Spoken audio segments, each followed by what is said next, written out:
నిరీక్షణ prayer house మరియు centre సంగముల తరపున ప్రభువు పేరిట మీ అందరికీ నా హృదయపూర్వకమైన వందనములు. ఈరోజు దేవుని వాగ్దానం పరమగీతములు 6వ అధ్యాయం 13వ వచనం.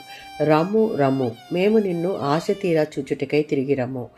సొలొమోను రాసిన పరమగీతాల గ్రంథం భార్యాభర్తల మధ్య ప్రేమను, అలాగే ఆత్మీయంగా క్రీస్తు సంఘం మధ్య ఉన్న ప్రేమను సూచిస్తుంది. 5వ అధ్యాయంలో వధువు షూలమ్మితి నిర్లక్ష్యం వల్ల వియోగం కలుగుతుంది. 6వ అధ్యాయం 1-12 వచనాలలో ఉన్నట్లు ఆమె హృదయపూర్వకంగా వెతికి తిరిగి తన ప్రియునితో ఐక్యత పొందుతుంది. 6వ అధ్యాయం 13లో ఉన్నట్లుగా ఆమె అందం, గౌరవం, ప్రత్యేకతను చూసి ఇతరులు ఆశ్చర్యపోతూ ఉన్నారు. ఈ వచనం తిరిగి స్థాపించబడిన ప్రేమను, సంబంధాన్ని చూపిస్తుంది. ఓ షూలమ్మితి, తిరిగి రమ్ము. షూలమ్మితి అనే పేరు శాంతి, సంపూర్ణతను సూచించే పేరు.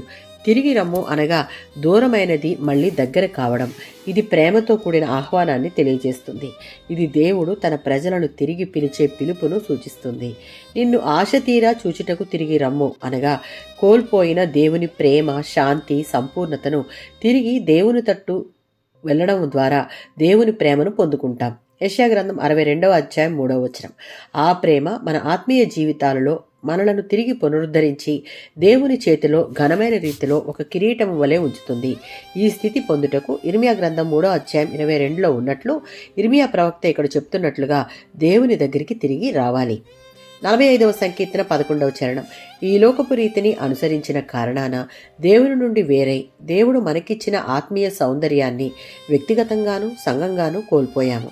అలాంటి వారిని దేవుడు మనలను తిరిగి పునరుద్ధరించాలని, తిరిగి నూతనపరచబడిన విశ్వాసి లేదా సంఘం యొక్క జీవితం ప్రపంచమునకే సాక్ష్యంగా మారాలని దేవుడు పిలుస్తూ ఉన్నాడు. సమయం ఉండగానే దేవుని వైపు తిరిగి ఆయనను వెతికి ఆయనలో నిలిచి ఉండుటకు సంపూర్ణ విధేయత చూపించాలి. అందుకు సిద్ధ మనసు కలిగి ఉండాలి. ఆమేన్.